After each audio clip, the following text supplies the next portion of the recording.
get your name? How'd you come about? Exactly. Gotta love it. I don't know. Basically, we all played in other groups, and by like word of mouth and knowing each other, we just all left our bands and got together and formed Enova. What were you in? What was the other thing? Oh, Fallacy. Oh yeah. A Fallacy. He sang for them. I started a group with a couple friends called Ronan Meyer, and we played for a little bit around town, did whatever. Our buddy Adrian left, Al came in, sang, we did that, and then actually that group split. And then Matt left. The Bricks. I had played in a band with this guy named Anthony Gabuzzi, this band called The Bricks, and he had played in a band with Elliot and Derek called Ronan Meyer, which is actually some of the material that we're using in Enova comes from that band.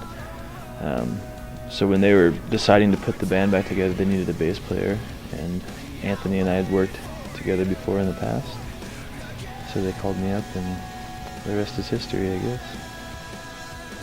Yeah, Matt stayed.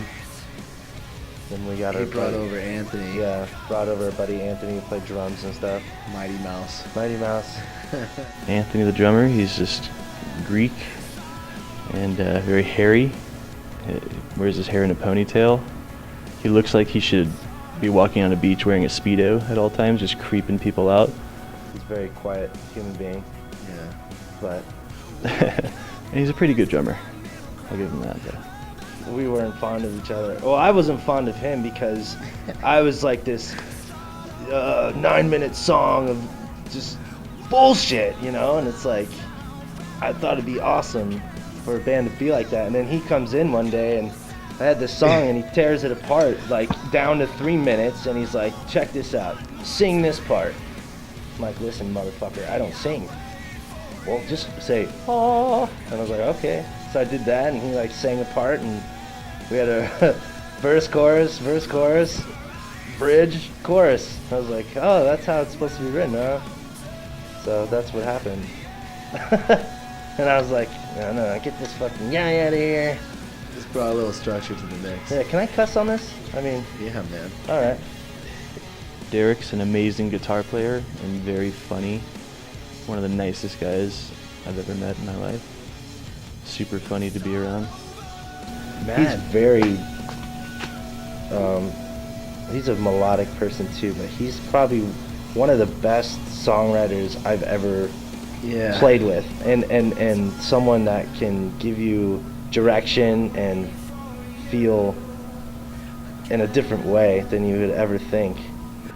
Elliot's the quintessential singer, definitely. Talented athlete, professional soccer player. Has a twin brother, which is very interesting because I still confuse the two of them when I see them. Matt comes from a very, very structured background as well. Being the Hypo Twins, they were signed. He had some success with them, and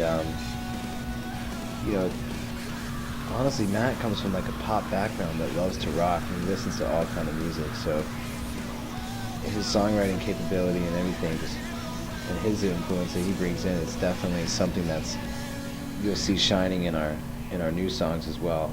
But the cool thing is, we all grab similar interests and similar musical influences and make it ours, and it's a cool little mesh.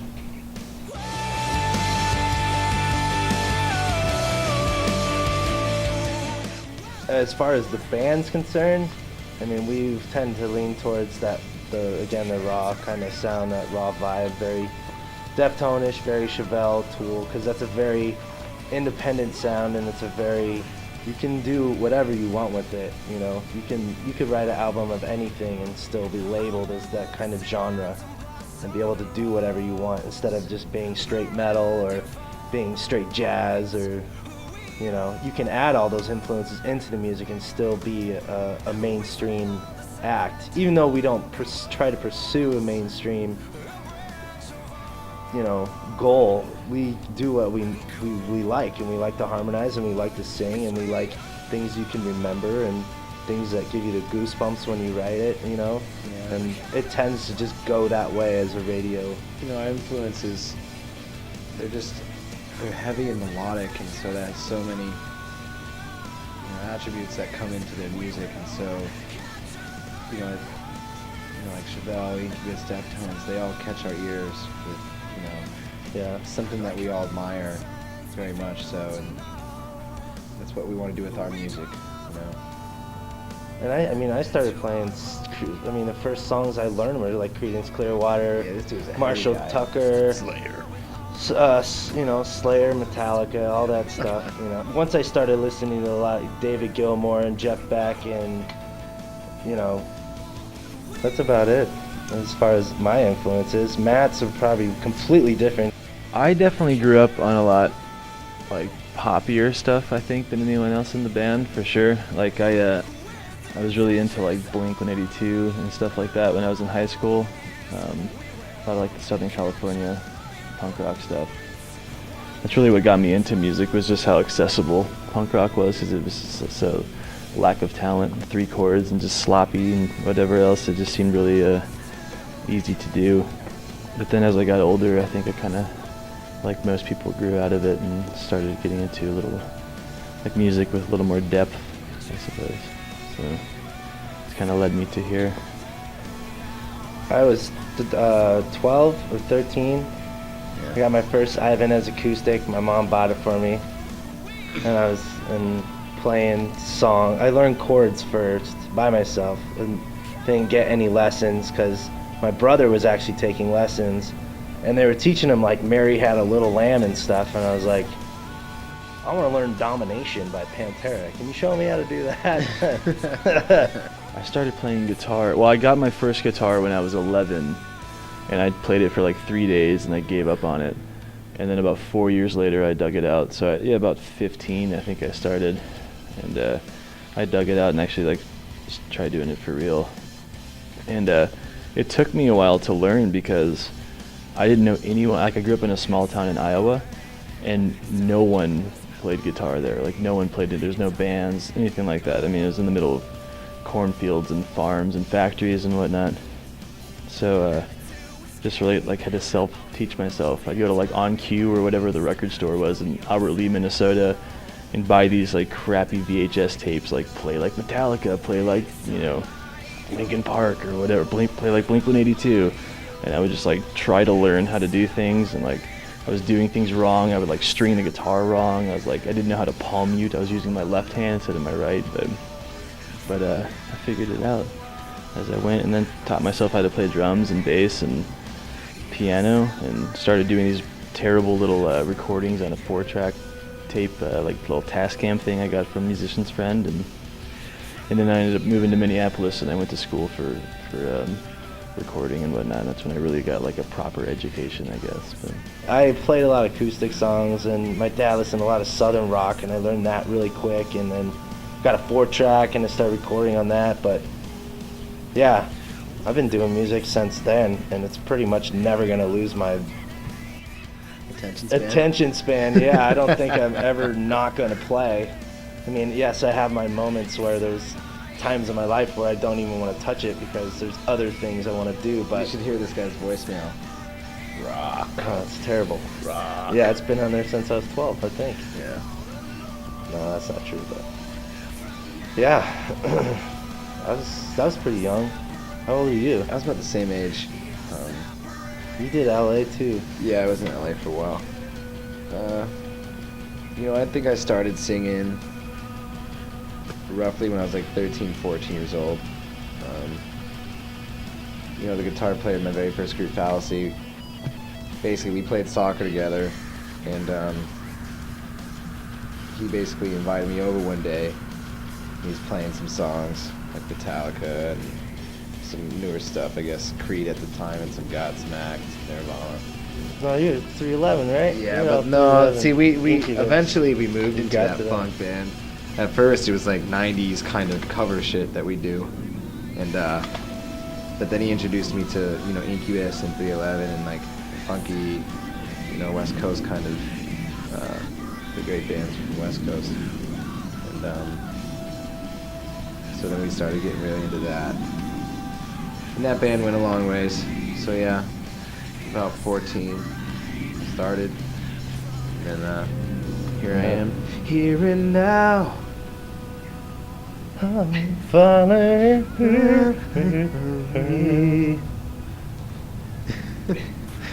We don't know the words to that song. No. It's just the influence, you know what it is? It's a that melody. Influence. It's It's a a melody. You can sing the harmony if you want. I don't know. Here and now.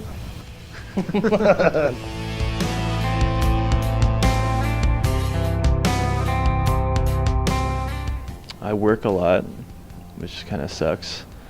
I don't know. I feel like I'm always doing music. I'm always either working or I'm doing music. I'm just nonstop, either writing my own songs or playing guitar or recording or working on our recordings or listening to music or something. I don't know. It kind of sucks. I really don't have any hobbies anymore now that I think about it. I just do music or I sleep or I work. Yeah, everyone's got day jobs. I mean, Matt cuts steel. I serve tables, bartend. You know, he works for some companies here and there, and I play just soccer. like play soccer, pro soccer. Oh yeah, pro soccer. But everyone can still come together and be humble about it and write. And you know, we don't sit and pursue a record label or pursue any of that because music has changed so far now so much that the time and energy to put into trying to find something like that is too hard because you forget about the whole main purpose of playing music, and that's that you don't like your day job and you get to come home and do something you love. I mean, it's the end It really goal. is that. Yeah. The end goal will be there, but Yeah. but striving for it and killing yourself over it isn't gonna ever really push you to get there. Yeah. If you stay humble and you play and you enjoy it and love it, then it becomes not a job and it becomes something you love to do, and people see that and people, Yeah, I it guess, works pay itself for that. out, It yeah. works itself out. So You got to be in the long haul. I think it's just going up and up from here. I mean, we've been together for a little over a year, and we have a ton of radio play and a ton of buzz, and it's cool to like go on YouTube or something and like look up our videos and see the people commenting and whatnot. And I've been in other bands that have been successful, but it seems like it's always like just in your city, or it's a bunch of people that you know that are coming out to the shows and whatnot. And this is the first time that it's like in Colorado or someone, people are talking about buying the record, or that they're hearing us on the radio, or in New Jersey or in Iowa or Minneapolis or whatever. So I feel like it's actually like really growing, like kind of how I always hoped it would, I suppose. What we'd like to do, you know, is keep networking on our own, keep pushing the meter, the bar on our own, until that point comes along, you know, where the right people want to get involved. You know, it's all about making the right decisions and what's best for you and the group. And you know, hopefully that time comes along here soon. I mean, there's lots of interest in our band. It's just, again, I want to reiterate, you know, it's always about making the right decision, because there's so many people out there that will talk about helping you, and you know, either you walk the walk or you talk the talk, and there's a lot of talk. So yeah, smoking yeah. mirrors and sharks. You want to go swimming? I'll go swimming. Maybe naked. What is it? Yeah, Not with a man. shark. Not with a shark though. Talk fishing, that's okay. Talk business, fuck off. Yeah. Just throw it out there.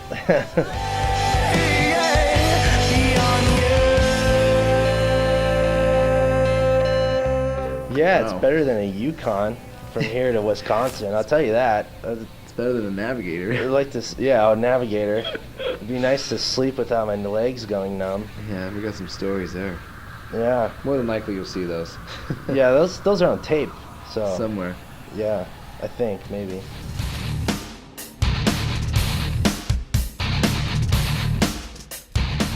Oh yeah. Well, when you're heading down in the middle of Iowa, where your bass player's from, and you know, Casual drive. you have a just little Sailor chilling. Jerry in the car.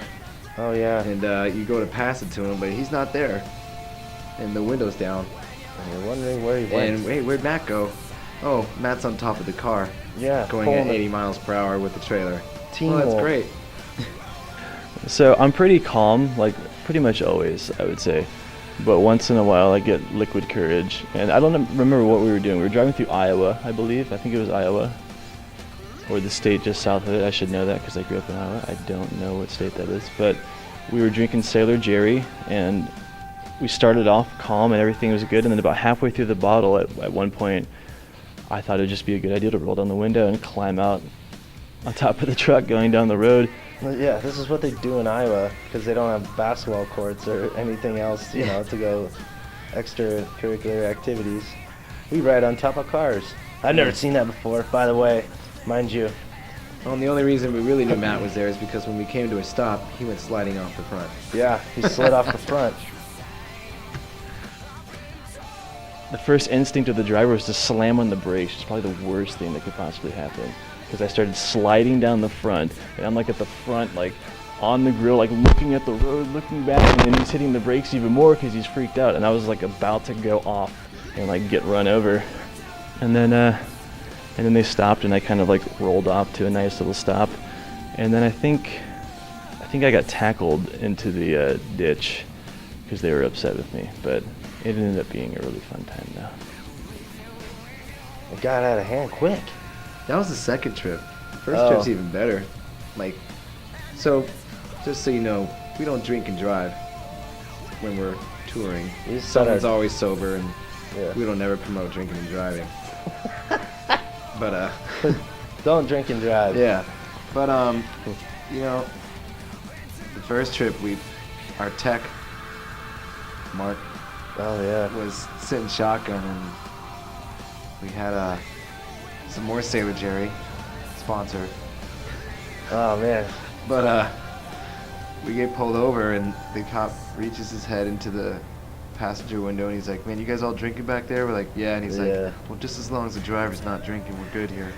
Were we in Iowa and the first, too? yeah, and the We were first in thing, Iowa again. yeah, and the Yeah. first thing Mark says is like, "Hey man, you want a CD?" He asked him to give him a CD, and the Yeah, guy's sure, like, "All man." right." It was actually cool, but Mighty was speeding. I think it was because his foot couldn't reach the pedal, and he was trying so hard. Yeah, yeah.